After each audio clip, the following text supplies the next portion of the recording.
Rutgers Scarlet Knights fans, man, last time I was standing here, last time you heard from me, I was angry. I was beside myself. We had lost to Minnesota on a buzzer beater. Things were looking terrible. We had just come off the blackout game loss to Michigan. And then I was at the game against Northwestern, didn't even have the passion or the energy to post. But now, today, how sweet revenge is. How sweet revenge is to beat Michigan and beat them bad in the second half, holding them to only one field goal in most of the second half until the last couple minutes, beating them 62-50, most likely sending Michigan home with no tournament. There are very few things sweeter as a Rutgers fan than sending Michigan home and hopefully and most likely punching our own ticket to the tournament for the third straight year in a row. And I'll say there was Derek Simpson after the game said that Pike literally smashed his phone with a hammer.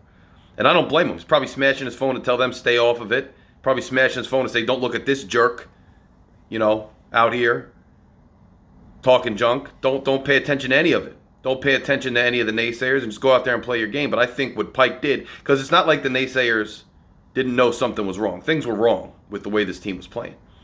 And I thought that Pike inserting Simpson into the starting lineup, and credit and kudos to a lot of fans.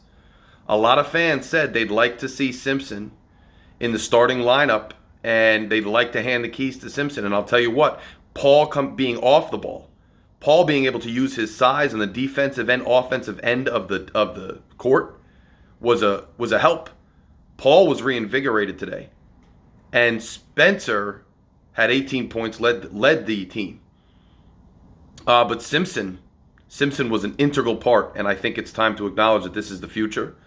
You can tell by the way he talks in his interviews, saying, my guys, proud of my guys. He's been saying that. He wants this to be his team. He's moving into that role. And with the cast we have coming in the next 2 years in recruiting, and with some of the other young players we have, and some of the guys that may return, including maybe Paul, I think the future's looking like it's progressing. But I thought Pike inserting him into the starting lineup was huge because it allowed Hyatt to come off the bench again. And then when you needed to, we got in a little bit of foul trouble early, but you were able to bring in Wolf. And I thought Wolf had some good minutes. I thought Oscar had some good minutes. It's a good thing. It's a blessing in disguise to an extent. Nothing's a blessing about Mag. I think team would have been a lot different if Mag were here. But Oscar getting minutes for the last month or so really helped because he gave us some decent minutes. He's not afraid to stick his nose in there, rebound, play D, none of that anymore. Even Miller got in and played some decent D. I thought it was really smart to insert Simpson into the starting lineup because it allowed just a lot of different bench combinations, and I think the offense and defense flowed better with that. I think Paul got on his game. Hopefully he's okay. Got hit in the eye. That was brutal. And it was nice to see Cliff. Early in the game, the first half, he was kind of struggling on both ends of the court against Dickerson. And look, the kid's a good player. I'm not a big fan of his because of his attitude and things he does, but good player. And he almost actually stuck it to us with some of those threes he was hitting. He was kind of a one-man show. Without Dickerson, I don't think they were even close to Dickinson. I don't know. Sorry, guys. But I'm very emotional still. I don't think it would have been that close without him. But Cliff in the second half, I thought really asserted himself offensively and defensively. I think the team did. I liked how Paul was down low guarding. Paul's a big guy. We forget sometimes because he's playing guard how big of a guy he is and the things he can do. And he was a huge help with playing differently than he had been. And we were moving the ball a lot better, I'll say that. Caleb McConnell was absolutely great on defense once again. Had some offensive struggles, but that's just him. That's the player he is. And Cam Spencer, man, he came through. He did what we need him to do. He hit big shots. He scored points. He was the scorer that we need him to be. So just some stats. Cliff, 6 points, but 8 rebounds. I thought Cliff was very good on the boards. 8 rebounds, 1 assist, 28 minutes of play. Caleb McConnell, 36 minutes, 9 rebounds, 3 assists, 4 points, but he had steals as usual, a couple really nice ones, and really good defense, just all over everybody, sticking his hands in there, poking the ball out. Just a great showing by Caleb on the defensive side of the ball. Derek Simpson, 36 minutes. So he's right up there with Caleb today. Simpson, right up there with Caleb. That's a change dynamic of the team. That is completely different than what we've seen all season, and it made a huge difference. That's on Pike. That was a great decision by Pike to play Simpson. And I actually think that was maybe the primary factor in this team turning the corner today. And hopefully that continues. 13 points, 3 assists, 5 rebounds. Paul Mulcahy, 5 rebounds, 5 assists, 8 points. That's Paul. That's Paul coming back, man. The rebounds, the assists. And see, I think allowing him to be off the ball and use his size and body and get down there and get dirty down low was a huge help to the team and a huge help to him. He hit some threes. He got the ball in there when he needed to. I just thought it was a great showing by Paul. Just a good bounce back. We really needed it, and he needed it, and hopefully his eye is okay. Cam Spencer, 30 minutes of play, 18 points, 2 assists, 3 rebounds. He was fighting too. He was fighting in there. Those 3 rebounds were tough rebounds. They made a big difference. Oscar Palmquist, 2 points, 1 assist, 2 rebounds, 18 minutes of play. Antoine Woolfolk, man, 11 minutes of play, 6 points, 2 rebounds. He looked the part in that first half, man. He gave us a spark. He gave us a spark on the defensive end. He gave us a spark. Just run. On a fast break, he takes it and he lays it in beautifully. The future is bright with Simpson and with Woolfolk and with the kids we got coming in. It just is. You got Gavin coming in, and then you got Bailey the next year. Things are looking good with them. But overall, I just thought it was interesting, and I was angry in the first half because it looked like, okay, we get into a 7-point hole as usual. Here we go again, shooting woes. Here we go again, not able to score. And then we come back and we tie the game, and it was astounding how we did it.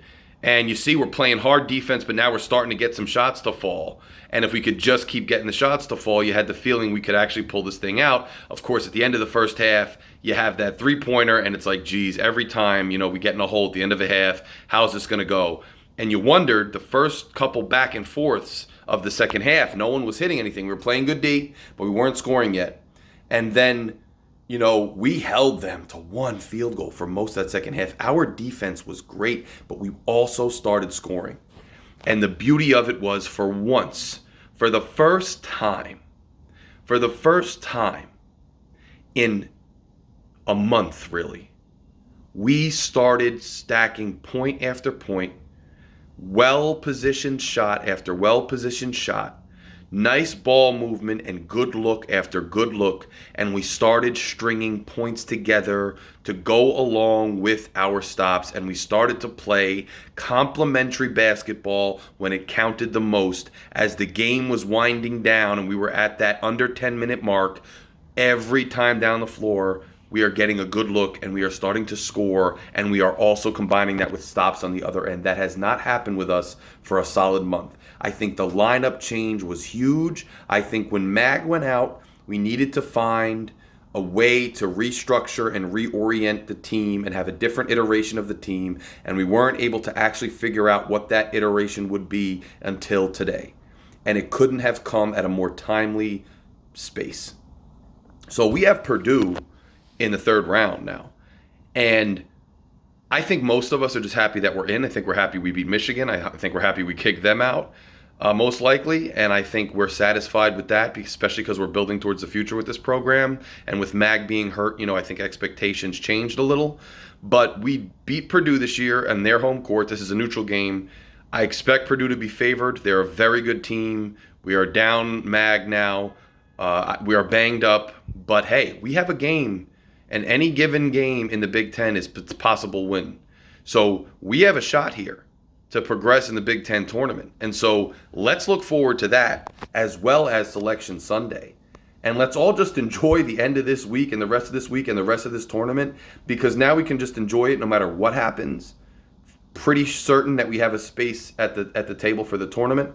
And pretty certain that the season wasn't the epic collapse we really thought it was. And let's face it, it was collapsing pretty fast. And there was some really, really questionable stuff that went on in the last half of the season. And no fan should be ashamed about being upset about it. I sure as heck was. But it's full body of work. It's full season. This salvaged this season. And this season's going to go down as a testament to the fortitude of this team and this coach and this program right now. And hopefully, we go further in the Big Ten tournament. And then regardless of what happens, hopefully, we make some noise in March. Well, it's March, but you know what I mean, in the tournament. So, guys, great day for RU fans, man. Enjoy the rest of your Thursday. It's the end of the week. It's an awesome feeling. It's an awesome thing. And I will talk to all of you guys very, very soon, man. RU, let's go. RU, rah, rah.